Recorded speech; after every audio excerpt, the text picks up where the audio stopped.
हम करें बात दलीलों से तो रद्द होती है, उनके होठों की खामोशी भी सनद होती है। कुछ न कहने से भी छिन जाता है एजाज़े सुखन, जुल्म सहने से भी जालिम की मदद होती है। सभापति महोदय, मैं राष्ट्रपति के अभिभाषण पे अपने बात रखने के लिए खड़ा हुआ हूँ। उस दिन देश की संसद के गलियारों में सरकार की तारीफ करती हुई महामहिम की आवाज गूंज रही थी, तो उधर मेरे कानों में हसदेव के जंगलों में आदिवासियों को जिंदगी देने वाले पेड़ों पर चलती हुई कुल्हाड़ी की आवाज गूंज रही थी। सभापति महोदय, इस तरफ महामहिम के भाषण पर प्रधानमंत्री जी संसद की मेज थपथपा रहे थे और उधर उत्तराखंड की अभागी बिटिया अंकिता भंडारी के इंसाफ की आवाजें मध्यम पड़ती जा रही थीं, जो आज भी पूछ रही हैं कि आखिर वो वीआईपी कौन था जिसके लिए अंकिता भंडारी को मार दिया गया। सभापति महोदय, इधर महामहिम सामाजिक न्याय की बात कर रही थीं और उधर उत्तराखंड के कोटद्वार में नफरती लोगों के खिलाफ एक बुजुर्ग को बचाने के लिए खड़ा हुआ दीपक, जो मोहब्बतों की रोशनी लेके खड़ा हुआ था, उसके खिलाफ कोटद्वार की पुलिस गंभीर धाराओं में एफआईआर दर्ज कर रही थी और वो भी उस दिन हो रहा था जब उत्तराखंड के मुख्यमंत्री कोटद्वार में मौजूद थे। ये नया भारत है जहां दंगाइयों के खिलाफ एफआईआर नहीं होते बल्कि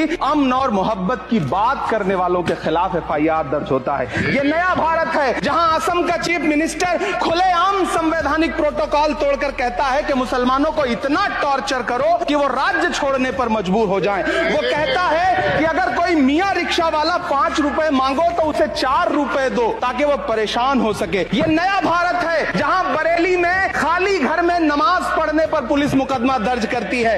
ये नया भारत है जहां क्रिसमस की तैयारी करते हुए ईसाइयों पर सरकार मुकदमा दर्ज करती है। ये नया भारत है जहां जम्मू कश्मीर में नीट का एग्जाम क्वालिफाई करने वाले 50 बच्चों में अगर 42 मुसलमान होते हैं तो फिर मेडिकल कॉलेज की मान्यता ही रद्द होती है और जश्न मनाया जाता है। महामहिम, राष्ट्रपति का भाषण में सुन रहा था, सर ये नया भारत है जहां मध्य प्रदेश के बैतूल में बच्चों के स्कूल बनवा रहे मोहम्मद नईम का घर स्कूल इसलिए तुड़वा दिया जाता है क्योंकि वो स्कूल बनवा रहे थे। ये नया भारत है जहां कोर्ट का स्टे होने के बावजूद बनारस की दाल मंडी में सैकड़ों दुकानें तोड़ी जा रही हैं क्योंकि रास्ता चौड़ा करना है। सभापति महोदय, मैं आपसे कहना चाहता हूं, जो पीढ़ी अपने बुजुर्गों को गाली देती है उसके साथ प्रकृति इंसाफ करती है। आज इंदिरा जी और नेहरू को गाली देते हैं, नेहरू को छोटा नहीं कर पाएंगे। नेहरू